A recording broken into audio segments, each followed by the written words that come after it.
Nyakubahwa Perezida wa Repubulika, mukabana n'umugabo w'ikirenga w'ingabo z'u Rwanda, karasisi kari imbere yanyu kagizwe n'abagiye kuba abofisiye mu ngabo z'u Rwanda, amasibo y'abaherekeje, itsinda ry'amabendera n'itsinda rya muzika rya gisirikare. Bari mu masibo 8, 12 ku 10 ifunguye. Twitwiye kugenzurwa namwe. Nitwa Lieutenant Colonel Francis Gatare, umuyobozi wa karasisi. Nyakubahwa Perezida wa Repubulika.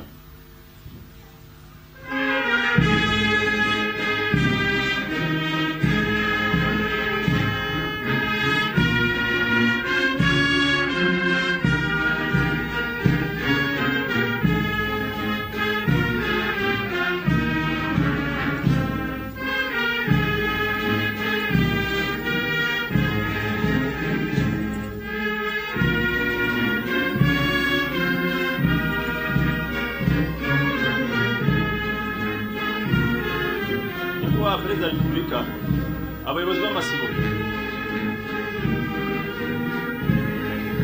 Isibo ya mbere iyobowe na Officer Cadet Chris Sengiyumva hamwe na Officer Cadet August Wikige Mudaheranwa. Isibo ya kabiri iyobowe na Officer Cadet Isaac Ngurano hamwe na Officer Cadet Philippe Uwayezu.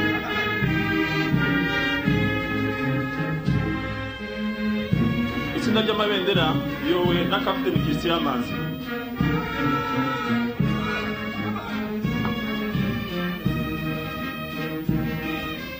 Isibo ya gatatu iyobowe na Officer Cadet Philippe Uwayezu hamwe na Officer Cadet Boneri Munyandamutsa.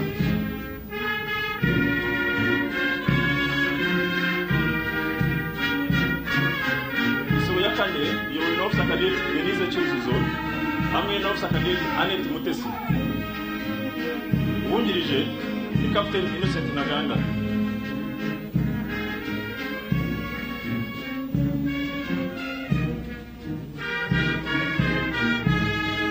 Isibo ya gatanu iyobowe na Officer Cadet Innocent Kwizera hamwe na Officer Cadet Alfred Niyomurengezi.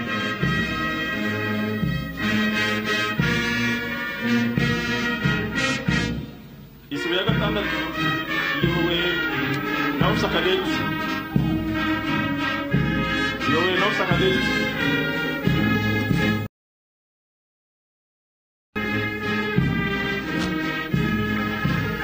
Isibo ya karindwi iyobowe na Officer Cadet Daniel Niyonzima hamwe na Officer Cadet Fulgence Mutabaruka.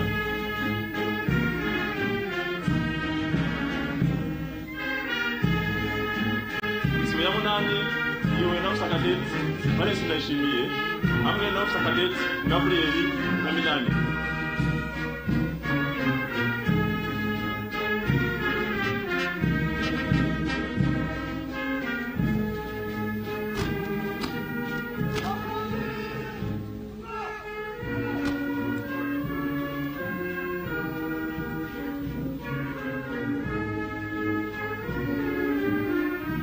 Itsinda rya muzika rya gisirikare iyobowe na Lieutenant Jean-Claude Bitangimana.